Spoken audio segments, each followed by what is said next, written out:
मनमोहन सिंह इस देश के प्रधानमंत्री इस समय होते तो भारत की क्या स्थिति होती। इसी विषय पर मैंने काफ़ी रिसर्च करने की कोशिश की। मैंने वीडियो खंगाले, उन आंकड़ों को खंगाला और ये परखने की कोशिश की कि आज अगर मनमोहन सिंह होते तो क्या भारत बेहतर स्थिति में होता।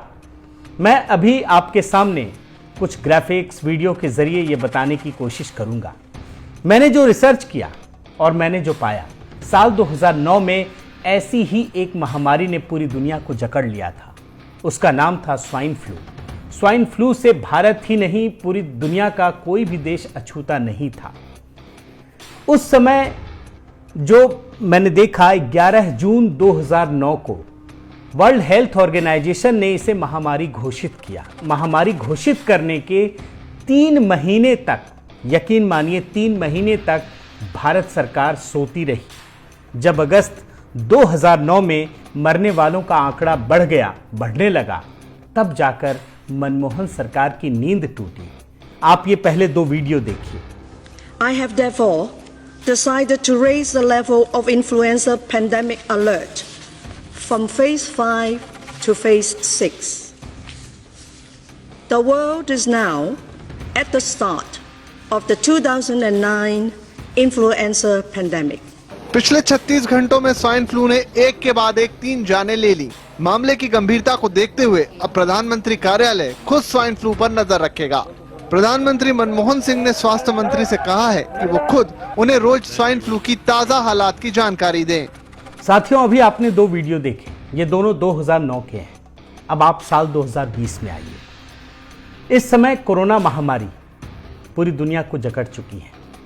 आप ये जानकर आश्चर्य से भर जाएंगे कि इस बार हम सब जानते हैं कि 12 मार्च 2020 को उसी वर्ल्ड हेल्थ ऑर्गेनाइजेशन ने कोरोना को महामारी घोषित किया।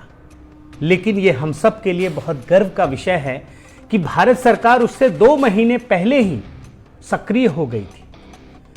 12 मार्च 2020 को महामारी घोषित हुई और 30 जनवरी 2020 को 2 महीने से भी अधिक समय पहले भारत सरकार ने अपने नागरिकों की वापसी शुरू कर दी थी। कुल मिलाकर भारत सरकार काफी सक्रिय हो चुकी थी। आप ये 2 वीडियो देखिए। We have therefore made the assessment that COVID-19 can be characterized as a pandemic. 370 भारतीय दिल्ली पहुंच चुके हैं चीन के वुहान शहर से एयर इंडिया के विमान के जरिए, और इन सभी को दिल्ली लेकर आया जा चुका है। इन 2 वीडियो से आपको समझ में आ गया होगा कि 2009 में और 2020 में स्थितियों में कितना फर्क है। मनमोहन सिंह सरकार कैसे वर्ल्ड हेल्थ ऑर्गेनाइजेशन के महामारी घोषित करने के बाद भी 3 महीने तक सोती रही, और प्रधानमंत्री मोदी की सरकार किस प्रकार वर्ल्ड हेल्थ ऑर्गेनाइजेशन से 2 महीने आगे चलती रही। अब आपको एक और वीडियो दिखाता हूं। इस वीडियो के जरिए ये आपको समझ में आएगा कि जब वर्ल्ड हेल्थ ऑर्गेनाइजेशन से 3 महीने पीछे चल रही मनमोहन सरकार सक्रिय होती है तो उस समय कैसे आपाधापी की स्थिति पैदा हो जाती है।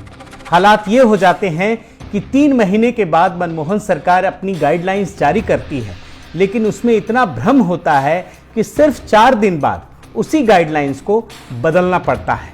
लेकिन मोदी सरकार में आइए तो यहां पर आपको पता चलेगा कि जब वर्ल्ड हेल्थ ऑर्गेनाइजेशन इसे पेंडेमिक घोषित करता है, उसके ठीक 2 महीने पहले मोदी सरकार ग्रुप ऑफ मिनिस्टर्स का गठन करती है, और ये GOM हर रोज बैठक करती है और रोज फैसले लेती है। देखिए ये 2 video. Well, the government today issued new guidelines to deal with swine flu. Let's just look at how this contrasts with the other guidelines issued just last week.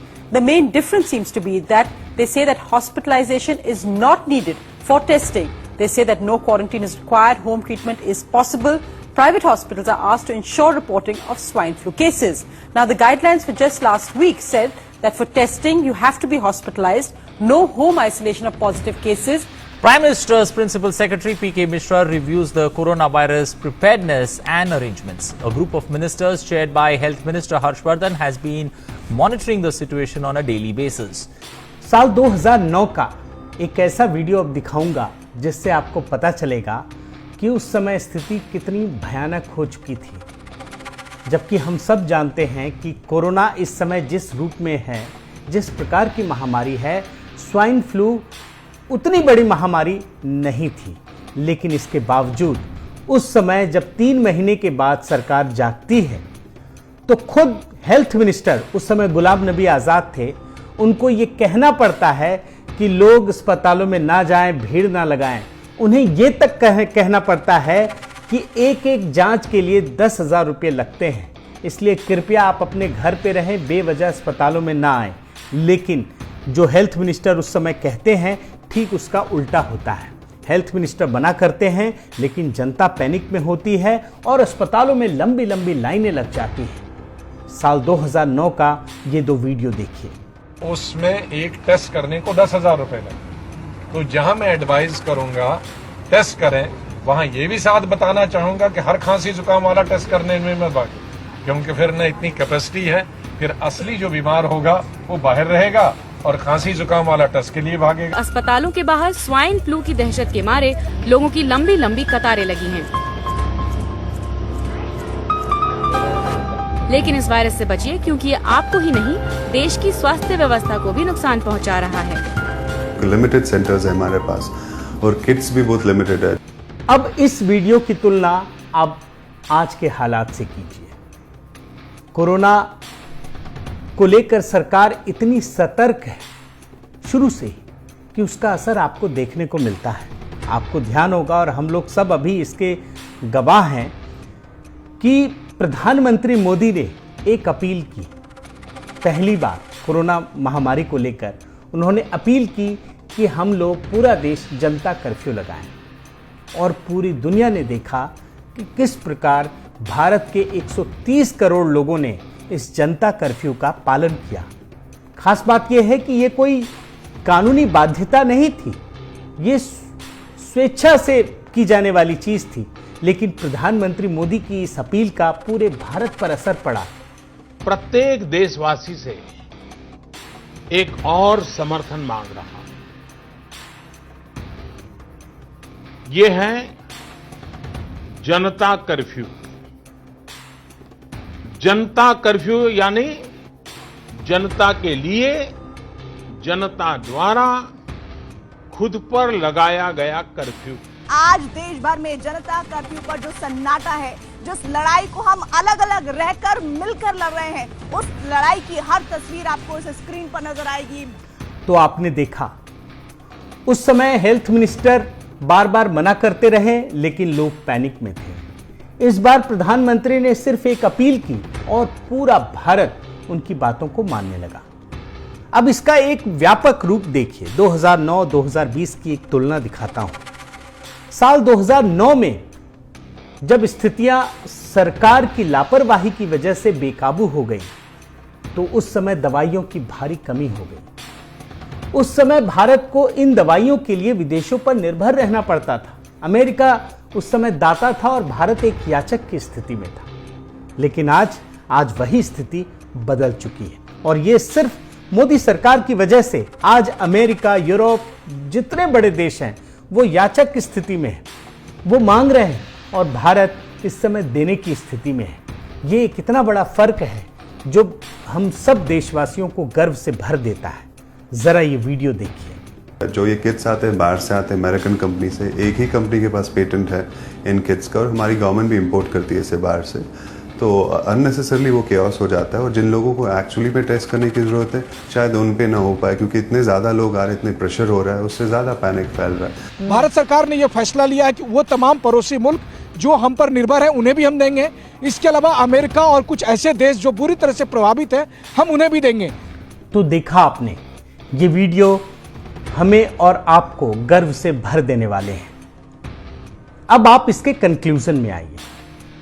उस समय मनमोहन सिंह की लापरवाहियों का एक सबसे बड़ा खामियाजा ये भुगतना पड़ा कि भारत में कम 1035 लोगों की जानें चली गई स्वाइन फ्लू से, जबकि आपको यह आश्चर्य होगा जानकर कि उस समय सिर्फ 10,193 लोग ही स्वाइन फ्लू से संक्रमित हुए थे।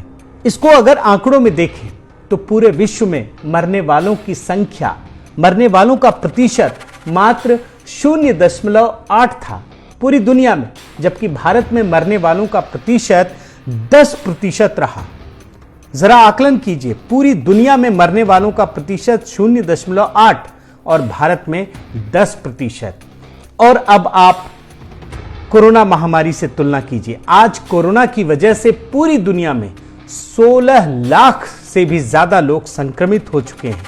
पूरी दुनिया में 1 लाख के करीब लोग मारे जा चुके हैं, लेकिन भारत में सिर्फ चंद हजार लोग ही संक्रमित हुए हैं और 200 के करीब लोग मारे गए हैं। साथियों, कुल मिलाकर कहने का आशय यह है कि मनमोहन सिंह सरकार की तुलना मोदी सरकार से करना पूरी तरह से बेमानी है। वो सरकार लापरवाहियों से भरी हुई थी। अगर उन दिनों की घटनाओं को देखें तो आप यकीन मानिए कि आज पूरे देश में हाहाकार जैसी स्थिति होती। पूरे देश में संक्रमित लोगों की संख्या वैश्विक एवरेज से ज्यादा होती, मरने वालों की संख्या वैश्विक एवरेज से ज्यादा होती। ये सिर्फ इस वजह से कह रहा हूं क्योंकि पुरानी घटनाओं में एक सिलसिलेवार ढंग से लापरवाहियां दिखती हैं। कोई जिम्मेदारी लेने को तैयार नहीं, लेकिन आज प्रधानमंत्री मोदी मोर्चे पर सबसे आगे डटे हैं। वो हर जिम्मेदारी को अपने हाथों में ले रहे हैं। हर गतिविधियों को वो खुद से मॉनिटर करते हैं और यही वजह है कि आज देश में 21 दिनों के लॉकडाउन के बाद भी ऐसी कोई पैनिक की स्थिति नहीं है, वरना उस समय खाने पीने दवाइयों की भारी किल्लत हो गई होती। मुझे उम्मीद है कि आपको इस वीडियो से मनमोहन सिंह की सरकार और मोदी सरकार की कार्यशैली के बीच का फर्क पता चला होगा। बहुत बहुत धन्यवाद।